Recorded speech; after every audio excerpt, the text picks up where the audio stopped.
generously offered to for a couple of questions and answers.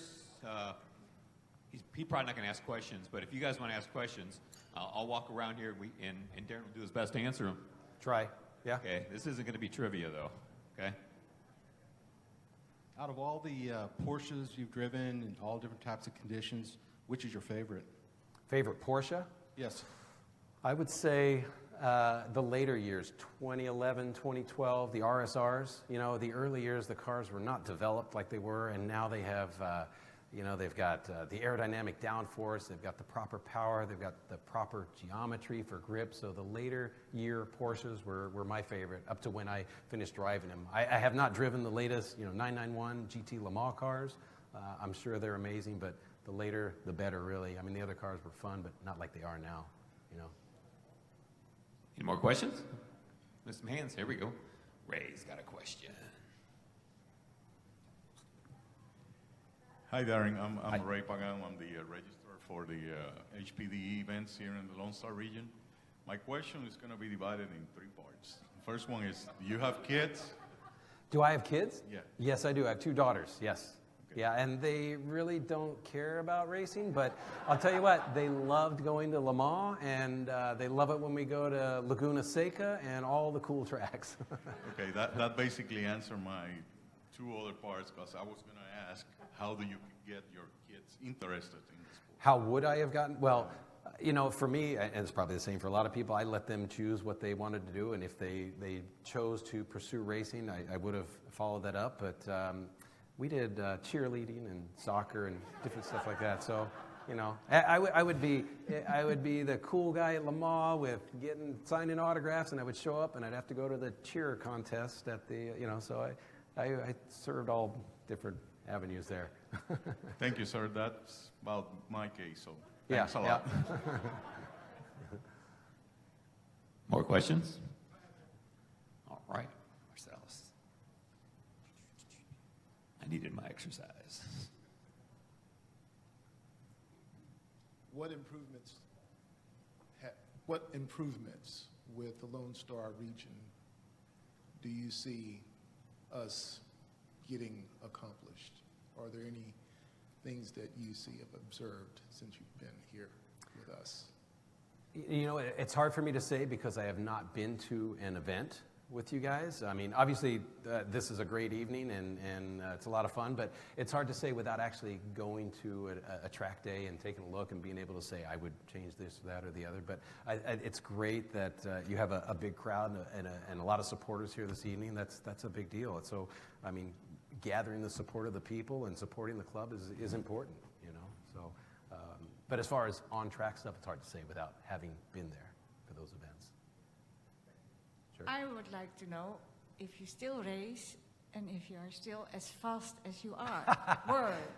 Well, I like to think I'm as fast as I was, but my professional driving career basically stopped in 2014. I still drive, I still race, I still run some amateur events.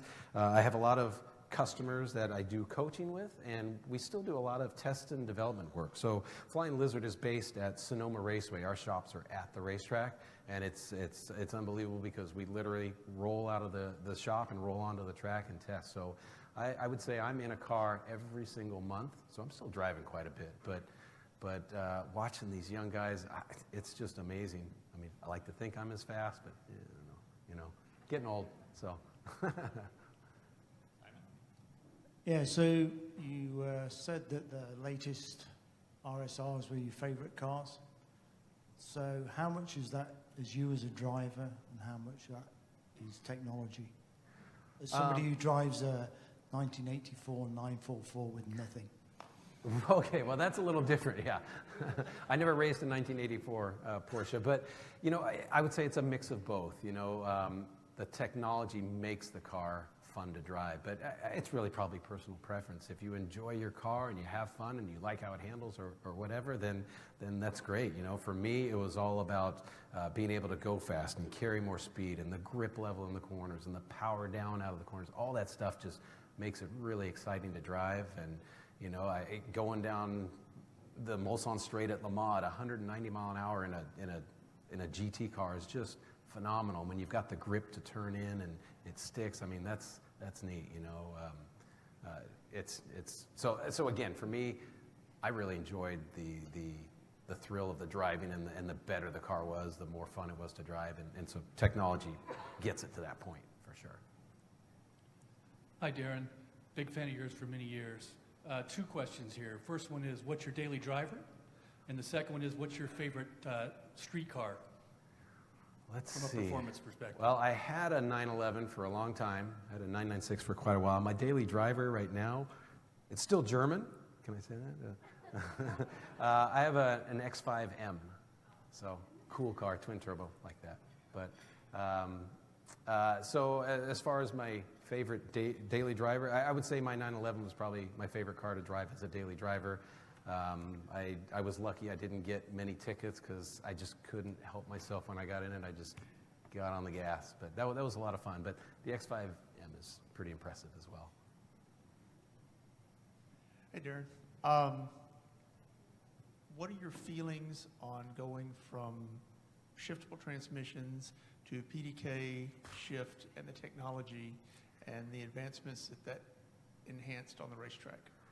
So I would say I'm a bit old school as far as some of that stuff, some of the technology. I loved, I had no issues with an H pattern, heel and toe downshift. I loved doing that. I didn't even mind the sequential when, if you guys remember, they had a sequential pull shift. The paddle shift, like in a proper race car, is really cool. But to me, it takes away some of the skill level that it took to drive a car like that. You know, I mean, anybody can flick the paddle on the wheel. As far as a street car, it's beautiful. It's a lot of fun.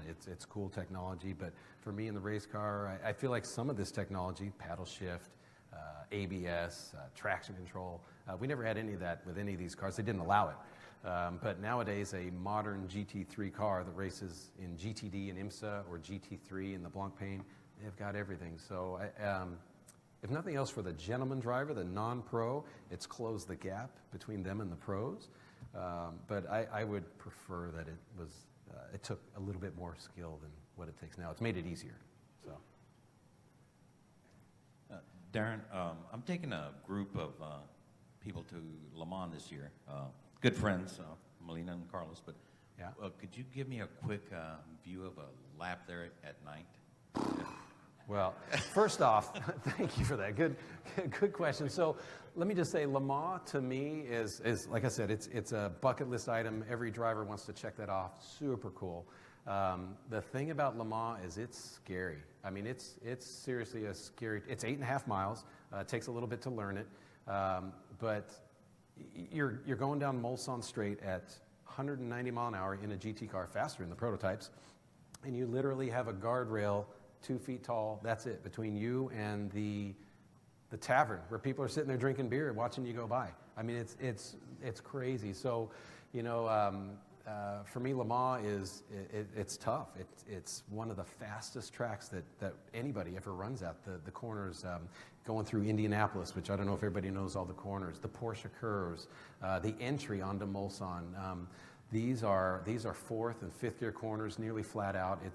You've got to have a lot of trust. So at night, luckily at Le Mans, the night is not like Daytona where you've spent a long time. Le Mans, it's only dark for 5 or 6 hours, so you don't spend as much time in the dark, but it's pretty scary. I actually, in 2009, I hit oil at the first chicane down the Mulsanne, and I went off and went through the tire wall. And honestly, I mean, it rung my bell. It destroyed the car. I was off the track, and it took so long for anybody to get there. I got out of the car and walked around. I was in a daze. I was actually walking around kind of in the woods. You said you had some friends with a house. I mean, you're literally out in the countryside. So it's kind of crazy, you know. Maybe I should have gone and sat down and had a beer. But, you know, what's really, because you're so far out there, the radios don't really work that far out. When you're 8 miles back from pit lane, we tape cell phones in the car. So if you had an incident, you could grab that and call back to the pits and say, hey, I'm over here. But it's an amazing track. It takes a lot of guts to put a lap in there, for sure. You know, so cool experience. So I have a subjective I love that. question about women driving. Yeah. So, you know, we see women coming up in drag racing now.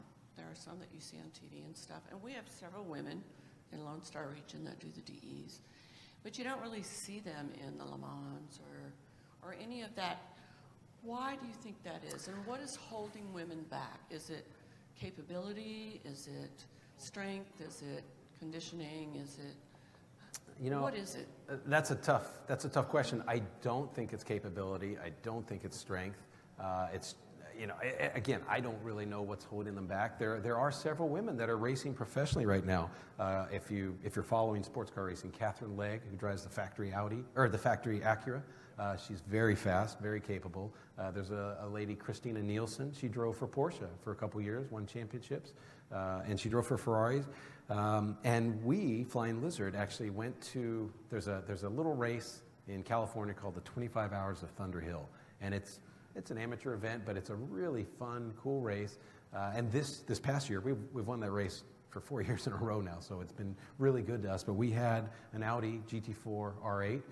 We had an all-female driver lineup, 4 women, and they did a great job. So I don't know, it's hard to say. There's maybe a bit of a stigma that it's a man's sport, but women are 100% capable of doing it. And I think as we progress along, there'll be some barriers broken, and it'll get there. You know, whether people loved Danica or didn't, she really did a lot for the sport, for the women. So I don't know if it'll ever get to an equal amount of women drivers versus men, but it's moving along for sure. Time for just a couple more here. Got a repeat, Susan. How do you like the mid-engine architecture of the latest RSRs? So those are the GT Le Mans cars, and that we thought as a team, we did a lot of development work with Porsche back in the day. We always thought it should have gone that route. And again, I have not driven one of these cars.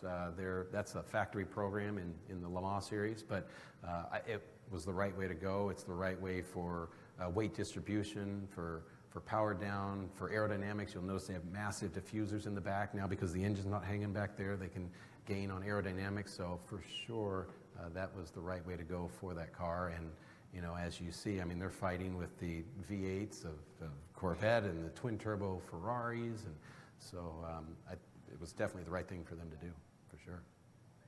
Sure. All right, last one. Yep. So, how do we engage younger drivers in club racing to get more involved? You know, if you look in this room, we're all Not so much younger. yeah, we're not 18-year-olds. Right. And what I see is there's a generation that can afford to buy pretty high performance Porsches between the age of 25 and 35 at the moment. How do we engage them into racing and going forward so that, you know, when I'm 75 years old, I can still watch IMSA 24 hours Rolex and still have fun? You know, I think getting them involved, and I'm sure there's a lot of different routes to do this, but getting them involved in Porsche Club Racing, getting them out to these DE events and getting them excited about racing and doing club racing is a great start point. Obviously, go-karts and things like that and coming up through the ranks is the way to go, but there's several guys. I don't know if everybody remembers a driver named Lee Keane. So he eventually ended up in the Brumos GT Porsche after I ended my prototype program with them. But he came out of club racing. So there's definitely a path through club racing to get them there. But yeah, they need to get out there. They need to get out there with their parents and get some seat time. And I think if they show some promise, then they should pursue it further. You know. But club racing is a great avenue to go, and you can always lead into different programs, and all of the race series, whether it's in IMSA or Blancpain, they all have kind of a starter level GT4, like with the Cayman, a startup level program that they can get into before they jump into these big GT3 200 mile an hour cars and all that. So there's a path definitely that they can follow for that. So. How about hello? How about a round of applause for Darren and coming all the Thank way you. to speak with us?